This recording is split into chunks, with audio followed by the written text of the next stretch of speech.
अस्सलाम वालेकुम, मेरा नाम मोहम्मद इरफान है और आप देख रहे हैं चैनल दी मैस्ट्री। इस वीडियो में मैं आपको अपना क्विज़ नंबर 2 एफिलिएट मार्केटिंग के सॉल्व करना चाह रहा हूँ। तो जो पहले मेरे क्विज़ेज़ हैं इसमें 9 आउट ऑफ 10 मार्क्स हैं। तो ये जो मैं क्विज़ेज़ सॉल्व कर रहा हूँ इसमें अगर कोई मिस्टेक हो तो आप काइंडली मुझे कमेंट्स में रिप्लाई कर दीजिएगा, जो भी मेरे से मिस्टेक हो। लेकिन मैं अपनी तरफ से पूरी कोशिश करूँगा कि जो मेरे एंड तक मुझे आंसर सही मालूम है वही मैं आपके सामने लेके आऊँ।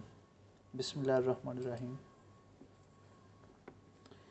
To prevent security threats, your plugin should be up to date, null filled, never up to date, block। अगर हम अपने सिक्योरिटी थ्रेट से बचना चाहते हैं ताकि कोई हमारे प्लगइन में कोई ऐसा कोई वायरस ना आ जाए, कोई प्रॉब्लम ना आ जाए, तो हमें अप टू डेट इसको रखना चाहिए। जैसे ही कोई हमारी अपना अपडेट मिलती है हमें फ़ौरन से पहले प्लगइन को अप टू डेट कर लेना चाहिए। दूसरा, WordPress dash is one of the default tool you can use the categorize your WordPress post. ये टैग्स है। हम जब भी हमारी पोस्ट को कैटेगराइज करना चाहते हैं तो अपना राइट जो हमारा वर्डप्रेस का डैशबोर्ड है उसके राइट बॉटम कॉर्नर में हमें एक टैग की ऑप्शन होती है हमारे पास।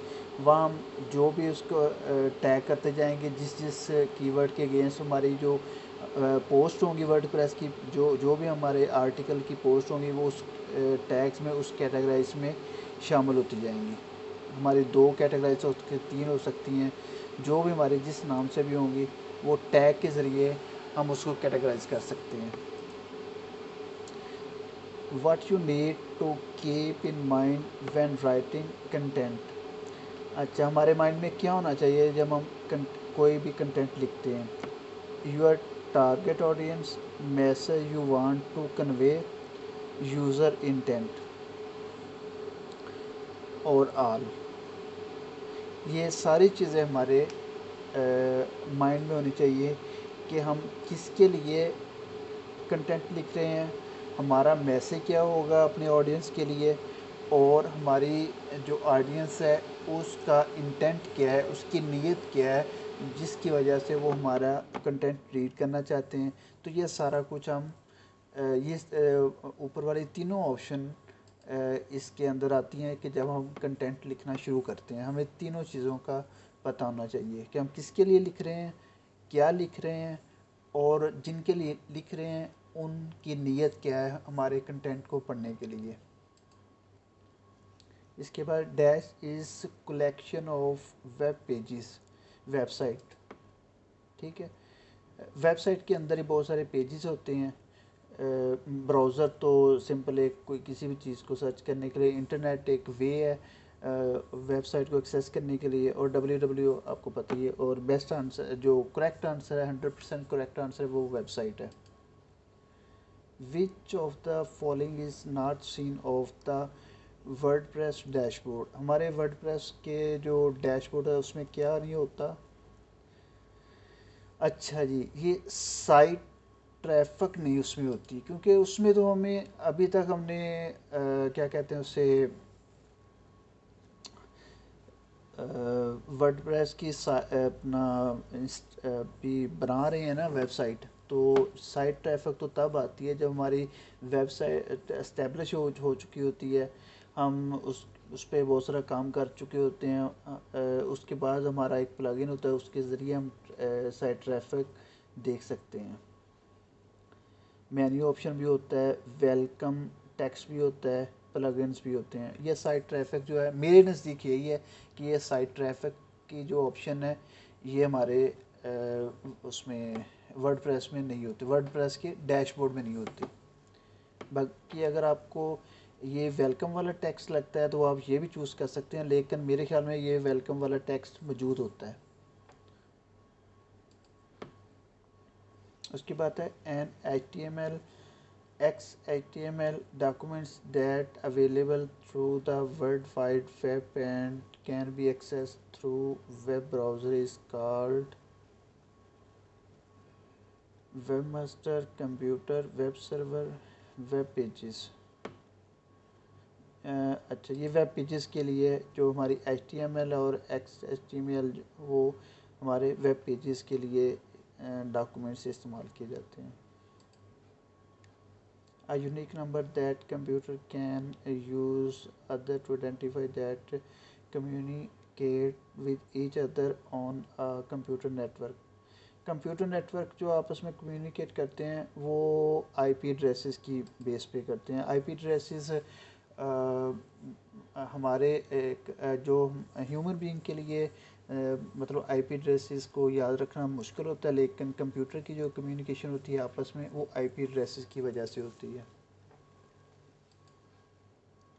Which product is easy to rank in affiliate marketing? Highly profitable, seasonal, highly competitive, low competitive. Low competitive जितनी भी मतलब वो लो कम्पिटिटिव होगी वो हमारा मतलब इजीली रैंक हो जाती है। और जिस तरह अपना सर तनवीर नानरा साहब ने बताया कि मोस्ट के थ्रू हम इसकी कीवर्ड अपना कीवर्ड डिफ़िकल्टी चेक करते हैं, और जिसकी 30 मतलब 30 से कम जो भी कीवर्ड डिफ़िकल्टी होगी वो उसके रैंक होने के चांसेस ज़्यादा होते हैं। तो जितना भी लो कम्पिटिटिव हमारा प्रोडक्ट होगी वो रैंक होने के चांसेस उतने ज़्यादा होंगे। Recently visited website are stored in cookies। cookies में होता है, नीचे ही पढ़ लेते हैं। Temple folder, temporary internet files folders, history folders. अच्छा, इसमें आके मैं ज़रा अनश्योर हो गया हूँ कि इसमें ये कुकीज़ जो ऐसी चीज़ होती है कि जब कोई दोबारा मतलब आता है हमारा विजिटर, उसके लिए वो सारा प्रोसीजर करना नहीं पड़ता, वो उस कुकीज़ की बेस पे सामने आ जाता है। रिसेंटली विजिटेड का आएगा, फिर temporary folder, temporary internet file folder, history folder.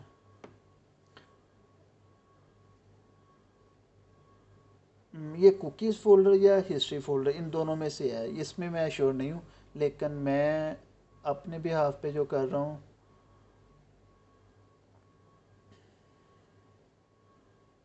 मैं हिस्ट्री वाला चूज़ करने लगा हूँ। इंफॉर्मेशनल कंटेंट कंटेन इंफॉर्मेशनल मतलब जो होते हैं ना 4W और 1H, उसमें से ये मतलब आ रहा है, एक W आ रहा है और एक H है। मतलब 4W का मतलब है कि what, where, when and why, ये 4W हो गया, और एक H हो गया। मतलब ये जो 5 चीज़ें हैं ना, इसकी वजह से हमारा इंफॉर्मेशनल जो कंटेंट होता है ना वो लिखा जाता है, और इसमें से ये 2 चीज़ें हमारे पास मौजूद हैं, इसका मतलब है यही हमारा बेस्ट आंसर है। बहुत शुक्रिया, दुआ में याद रखिएगा और दुआ कीजिएगा कि हमारे मार्क्स अच्छे आएँ। अल्लाह हाफिज़।